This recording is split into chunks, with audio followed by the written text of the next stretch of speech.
folks, well, welcome back to my channel, and for this video I'm going to be doing a review of another Scottish novel, and it's actually going to be a continuation of a video that I did earlier on.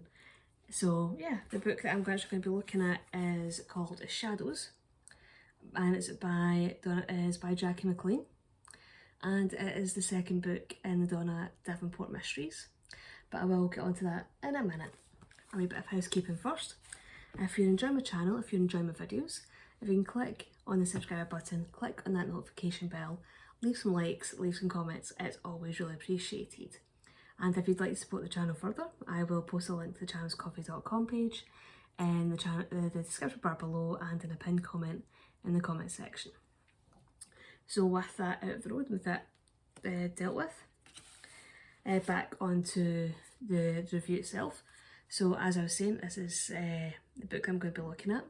It's called Shadows by Jackie McLean, and it picks up 18 months after Toxic ends, and it starts with I think it's Donna's first day back at work after the events of Toxic, and she's called out to there being a body found on the Arbroath beach, and it starts out that it looks like it's just going to be another routine murder investigation, that it's just going to be, yeah, it's just getting back into the swing of things after being off for about 18 months because of the events of Toxic. But it very much does end up being proven that it's very much more than just a routine murder investigation. And one of the main themes that does seem to repeat itself throughout Shadows is that Donna's always questioning whether she wants to remain on the police force now, especially after everything that's happened, that everything she's had to go through and had to face throughout Toxic. She's now constantly unsure whether she wants to continue as a police officer, as a DI. It definitely does give an insight into the stresses of being in the police force and how that can actually affect those who are police officers. And then one of the other themes as well that you do find throughout Shadows is that there is this sense that everything that's happening is somehow connected. It's almost as if there's this spider web, and it is all somehow connected to each other. And at the centre of that web is Jonas Everton, and that he somehow has control over everything that's going on. He somehow is manipulating everything that's happening. And Donna Davenport does very much kind of sense, or she's kind of come to the conclusion that with everything still being out there, with him still being on the run and at large, that he is still out there to get his revenge. He wants to get revenge on her because of what she did to him in Toxic. Essentially, she exposed him for what he really was, and that is very much something that I have found that runs throughout all three of the Donna Davenport novels that have come out so far. And as with Toxic, the chapters in Shadows are fairly short, and that does give the pace of the novel there is a quickness to the pace of the novel because of the length of the chapters, that they're very much to the point. There's no fluff, there's no trying to expand things that don't need to be expanded. It's all very much what needs to be said is said, and the pace is kept up, and I do find that very much does pull you through the novel and keeps you reading.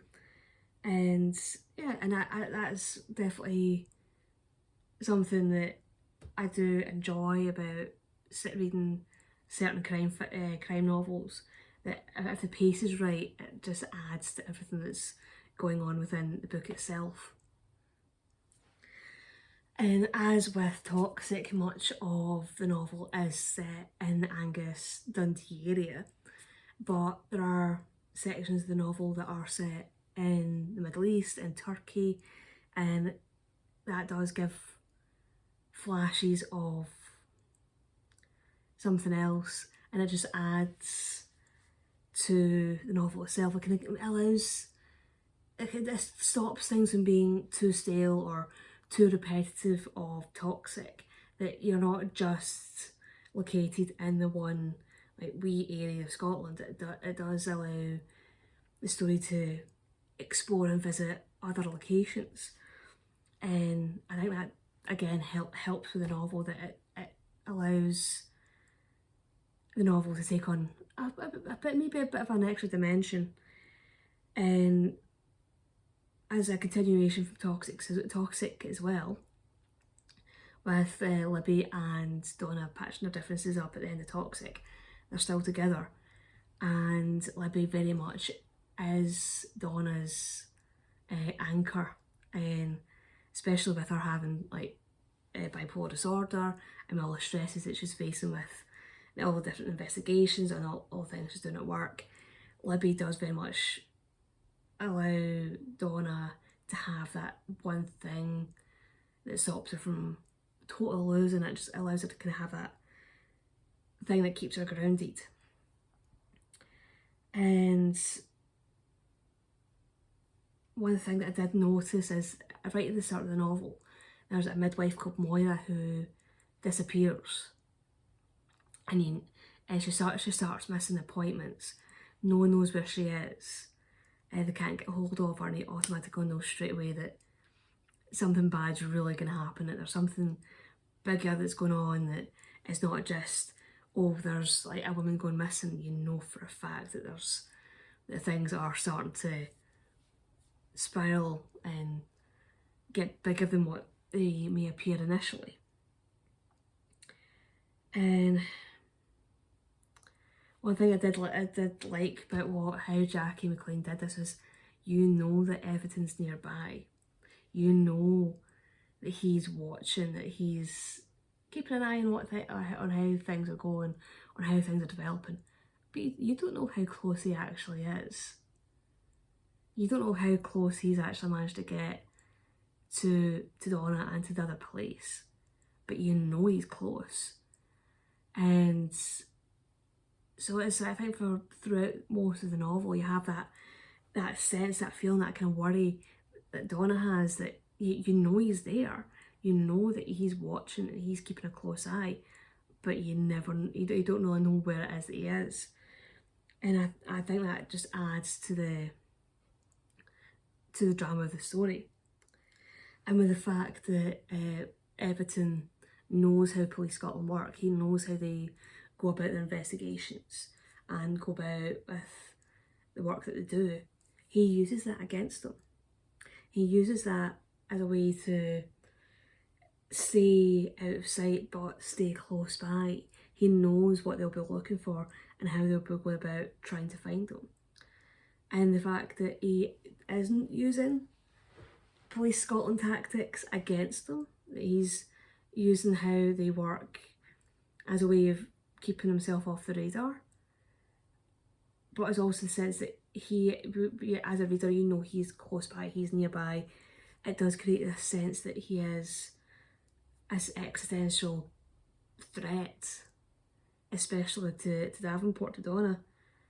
And it's also the fact that there's all these other schemes and underworld happenings that are taking place, like the whole kind of incident with the babies and the midwives, that you never quite get the full story in one go, and it very much helps understand the whole seedy underworld that Everton seems to be connected to, and very much has been dabbling in and has had a hand in for quite a while. And it does very much add the sense that there is a lot more going on under the surface and maybe can realised from like from when you first start reading the book. And that just adds the sense that everything's at the centre of it all, and he somehow has fingers in all the different areas and manipulating things for his own advantage, of course.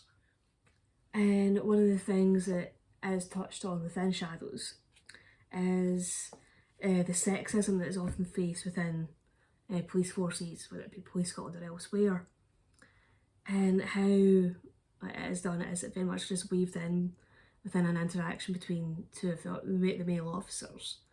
That one of the officers doesn't like the fact that, essentially his boss is a woman.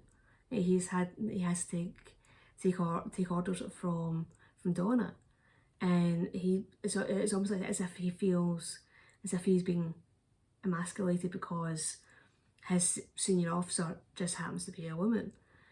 And the officer that he's talking to very much just turns around and just challenges him on his views on Donna as a boss. So even though it is presented as being something that is still there, that's something that's still present within policing, it is shown as being something that is being seen as being antiquated by the vast majority of officers, but it is something that is obviously unfortunately still there. And again, that also plays into the whole relationship between Davenport and Everton. Again, Everton is very much the sort of kind of character who wants to be in control, doesn't want anybody else to be in control of him, especially a woman. He is the sort that doesn't want to be taking orders or following lead of a woman. So again, it is something that is not necessarily a constantly repeating theme, but it is something that is brought up and discussed and dealt with within the series. And it is the fact that Donna does realise that everything is out there pretty quickly, and she has to try and persuade everybody else on her team, especially our boss Ross, that everything is still out there, that everything is that he's nearby, that she knows he's close. It's almost as if she can feel him. It's almost as if she can sense his presence, but it's obviously she's just observing things and not knowing how everything works, that she just knows that is what he would do. And she also realises that he does have at least some sort of connection or involvement in the current case that she's dealing with. And it is very much something that is brought to her mind because there's a couple of things that happen when Libby is away. That she finds a rose lying on her bed, and she automatically thinks straight away that, oh yeah, that was Libby being romantic and left a rose on their bed for Donna to find. But when she talks to Libby about it, Libby has no idea what she's talking about. And then there's one night, again, while Libby's away, Donna goes to her bed and knows that she's turned all the lights off. But when Libby comes home in the morning, all the lights are on. And Donna just straight away kind of realises that, yes, something's happening, and there's it's more like she realises that she is being watched and realises that it's something that she has to do something about it. Yeah, and so because of those events happening in her home and her knowing that everything's nearby and the fact that her bosses are not acknowledging the fact that she knows that everything is somehow involved in everything, that he is still in the area, that it forces her to be kind of reckless with what she's doing. She becomes reckless in her attempt to try and prove that everything's involved and to try and catch him again. So that very much does play into the whole idea of Donna being a renegade and not playing by the rules that the police force or her superiors expected to play by. And again, it is something that put her in danger and toxic. Does sort of put her into dangerous positions in Shadows as well. That she is the sort of cop that gets results, gets things done, but sort of gets herself into trouble at the same time. And it is very much like a trope that is found quite a lot in crime fiction, that especially the ones that involve police detectives, that the main protagonist is, even though they're a police detective and they're part of the force, that they play by their own rules, they're a bit of an outsider, that they're seen as being renegades and a bit dangerous. So again, it's like the way I always kind of look at tropes is, yeah, I don't mind a trope that is well done, is well used and well applied, but when it is badly used or overused, yeah, that's when I start to go, find it a bit cringy. But I did find that yeah, it's a trope that is often used in crime fiction, but I do think that with Jackie McLean, she's not over-egging it, she's not forcing it in any way, it's just a trope that I think was well used within the story itself. And yeah, and I did find that with Everton, and especially in his relationship to Davenport, with him being almost like that kind of, almost like a spider in the centre of a web, it made me think of Moriarty, that he's often, he is described as being at the centre of like all the crime in London, and that he's like the central point. So I did kind of see there being a kind of parallel there. And yeah, but again, having been a Sherlock Holmes fan since I was a teenager, I appreciate that parallel right there. So yeah, and I did like the reveal right at the end.